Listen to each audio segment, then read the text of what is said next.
नमस्ते दोस्तों। आज बहुत दिनों के बाद मुझे वीडियो बनाने का अवसर मिला है।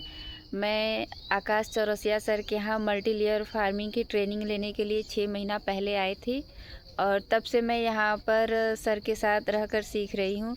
मल्टी लेयर एक ही खेत पर एक से अधिक फसल उगाने को बोलते हैं। मतलब कि यहाँ पर क्या होता है कि बेड बनाई जाती है और उसमें 4-5 फसलें उगाई जाती है।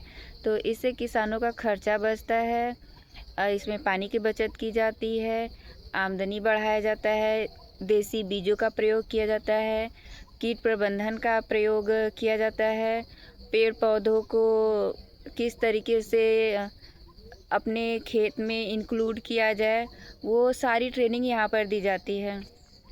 जब मैं यहाँ पर आई थी तो सीख कर खुद जा कर के अपने यहाँ करने वाली थी, लेकिन मैंने देखा सर यहाँ पर ऑलरेडी बहुत अच्छा काम कर रहे हैं और चूँकि मैं घर पर तो थी नहीं, मुझे कहीं पर लीज लेकर खेती करना था, इसलिए मैं कहीं न जा कर के सर के पास ही रुक गई और लगभग 6 महीने हो गए हैं मैं इसी जगह मल्टी लेयर सीख रही हूँ।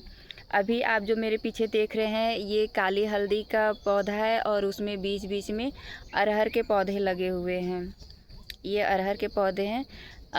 इसमें ये ओपन फील्ड है, बाकी एक रहता है लेयरिंग करके बनाया जाता है, ऊपर झाड़ करके बनाया जाता है।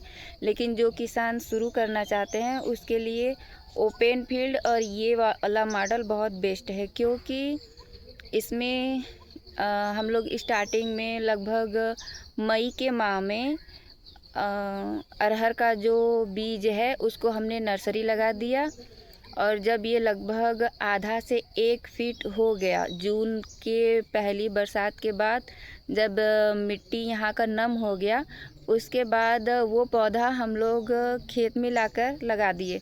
लेकिन उसके पहले खेत की तैयारी की गई।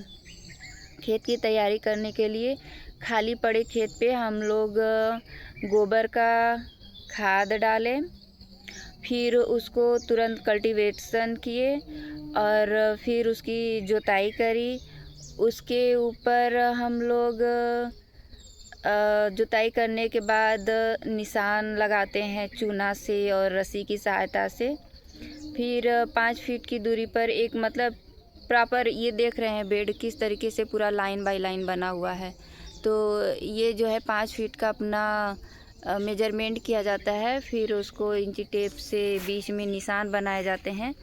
1 फीट का हम बीच में लाइन छोड़ा जाता है ताकि इसमें घास वगैरह जो भी लगे बेडों पर तो नाली में बैठकर आसानी से इसको निराई गुड़ाई किया जा सके। और मल्टी लेयर ये इसलिए है क्योंकि इसमें पहले बेड पर हम लोग कंद वाली फसल लगाते हैं, जैसे हल्दी हो गया, अरबी हो गए और आलू हो गए। इस तरीके से अलग अलग मौसम में अलग अलग चीज़ें लगती हैं। फिर उसके ऊपर हम लोग लीफी वेजिटेबल लगाते हैं, जैसे धनिया, पालक, मेथी, चौलाई, ये सब जो पत्ती वाली चीज़ें होती हैं उसको लगाते हैं। और उसके ऊपर हम लोग ये अपना क्या कहते हैं, ये ओपन फील्ड में जिस खेत में मैं खड़ी हूँ इसमें काली हल्दी के बाद ये लीफी वेजिटेबल हर बेड पे लगे थे। उसके बाद ये जो तुअर यानी कि अरहर का आप पेड़ देख रहे हैं, ये इसको नर्सरी हम लोग 5-5 फीट की दूरी पे लाकर लगाए थे, क्योंकि ये काफ़ी धीरे धीरे घना होता जा रहा है। ये आप देख सकते हैं, अभी आगे चलकर ये और भी ज़्यादा घना होगा। और फिर उसके बाद चौथी फसल के रूप में हम लोग पपीता लगाने वाले थे, लेकिन नहीं लगा पाए और पेड़ भी ये सब काफ़ी बड़े हो गए और समय भी थोड़ा नहीं मिल पाया लगाने का, तो नहीं लगा। नहीं तो 3-4 फसल तो इसमें आराम से एक ही ज़मीन पे लग जाती है।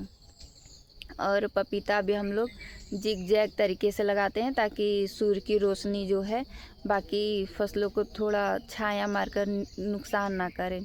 लेकिन ये हल्दी है तो इसमें तो छायादार जगह ही चाहिए। ये अपना देख सकते हैं पूरा किस तरीके से छाया ही छाया है हल्दियों के लिए और कितने अच्छे से ग्रोथ हो रहा है।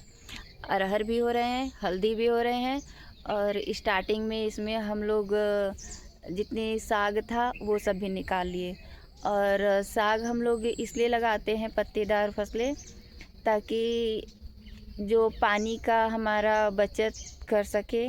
पानी का बचत ऐसे होता है क्योंकि हम लोग इसमें बहुत ही घना पत्तेदार सब्जियां लगाते हैं, ताकि उसमें घास ना उगे। क्योंकि किसानों की सबसे बड़ी समस्या घास होती है कि घास को कैसे निकाला जाए, बहुत समय लगता है, मज़दूर लगेंगे। लेकिन हम लोग घास न लगा करके घना साग वाली सब्जियां ही लगा देते हैं, ताकि घास उगने के लिए समय ना मिले।